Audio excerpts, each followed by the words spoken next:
Point ব্ল্যাঙ্কের সেই প্রশ্নই এবার বাস্তব। ভুয়ো খবর রুখতে কেন্দ্রের কড়া অ্যাকশন। ডিজিটাল জঞ্জাল সাফ করতে নতুন আইন। ভুয়ো ইউটিউবারদের দিন কি তবে শেষ? সুরক্ষা নাকি কণ্ঠরোধ? ডিজিটাল ইন্ডিয়ায় নতুন আইনের ময়না তদন্ত।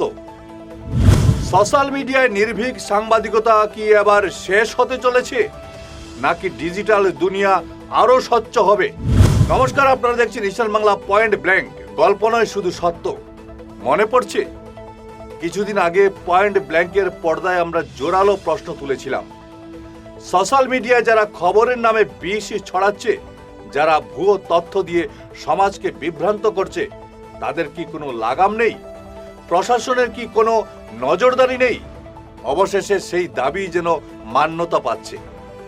ডিজিটাল মাধ্যমে বিশৃঙ্খলা রুখতে এবার নজিরবিহীন কড়া পদক্ষেপের পথে হাঁটছে কেন্দ্রীয় ইলেকট্রনিক্স এবং তথ্য প্রযুক্তি মন্ত্রক।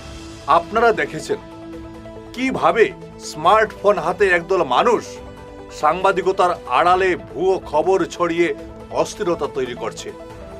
পয়েন্ট ব্ল্যাঙ্ক সবসময় স্বচ্ছ সাংবাদিকতার পক্ষে সওয়াল করে এসছে। সরকারের এই নতুন আইন সেই সব ভুয়ো কারবারিদের জন্য এক বড় ধাক্কা হতে চলেছে।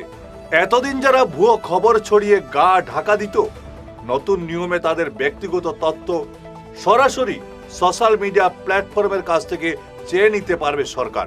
কোনো বিভ্রান্তিকর কন্টেন্ট বা উস্কানিমূলক ভিডিওর বিরুদ্ধে অভিযোগ এলেই তা সরাসরি ব্লক বা ডিলিট করার ক্ষমতা পাবে প্রশাসন। ফেসবুক, এক্স বা ইউটিউব যদি সরকারের নির্দেশ উপেক্ষা করে ভুয়ো খবর সরাতে দেরি করে, তবে তাদের উপর বসানো হবে বড় অঙ্কের মাসুল। তবে মুদ্রার উল্টো পিঠটাও আমাদের দেখতে হবে।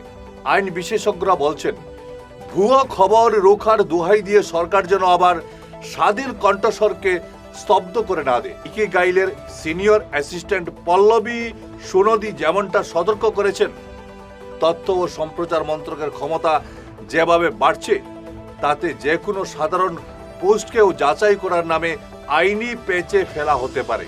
পয়েন্ট ব্ল্যাঙ্ক মনে করে ভুয়ো খবর নির্মূল হওয়া প্রয়োজন।